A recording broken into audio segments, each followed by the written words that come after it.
It's really good to see you again, and congratulations on your confirmation earlier this year. I believe you are the only cabinet member to be confirmed unanimously, and that is a significant accomplishment in our current political environment. Wouldn't you say, Mr. Chairman? Absolutely. But it's not surprising. Since you led the Veterans Health Administration under President Obama, you have continued to demonstrate your commitment to veterans and to ensuring they receive quality health care, and I really, really thank you for that service.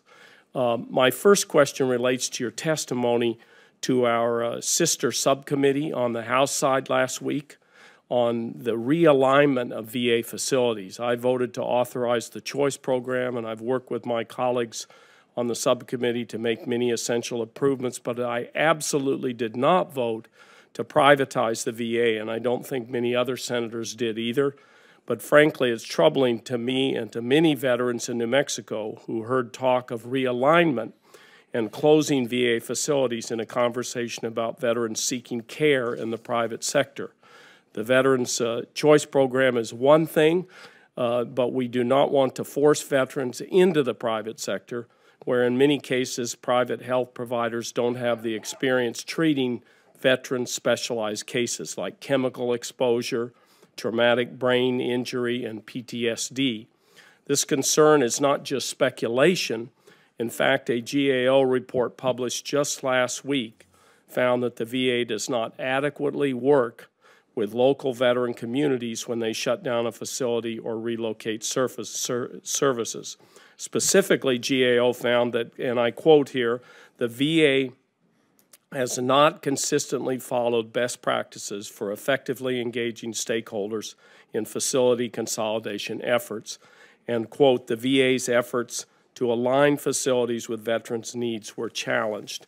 So, Secretary Shulkin, would you please clarify what you meant by realignment and how you plan to improve the VA's community engagement, and specifically related to the 431 vacant buildings and 735 underutilized buildings you cited last week? Yep. Thank you for asking that question, and I think that you've stated it well. What a reasonable position here is. If you take a look at my testimony that I gave last week, the testimony I believe is accurate. The way it was reported, unfortunately, wasn't exactly accurate.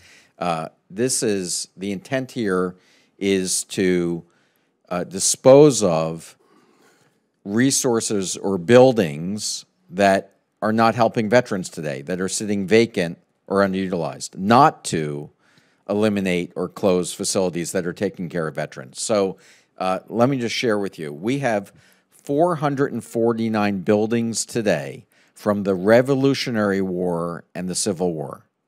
We have 591 buildings today from World War I.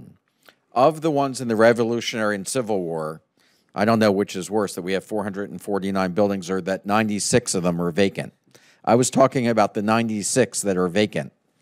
Of the World War I buildings, we have 141 that are vacant. I do not want to continue to spend taxpayer money, which is $25 million a year, maintaining buildings that are vacant or underutilized, particularly ones of that age, when I could be using that money to support the capital needs of buildings and facilities that are helping veterans. I have no interest in privatizing the VA. I am interested in using our resources to help veterans. Secretary Shulkin, is there a public list of these facilities so that communities and their elected representatives can understand what may or may not be closed as part of this realignment? Yes, there is. The list made that available to us? I would be glad to make that available to you. Okay, and you make it available to the committee, and it'll be available for members to see. Absolutely. Let me see here if there's a... I think I'm going to submit these for the record. The chairman's been very generous here to allow me to go near the end here, and really appreciate it, Mr. Chairman, and thank you very much again for your service.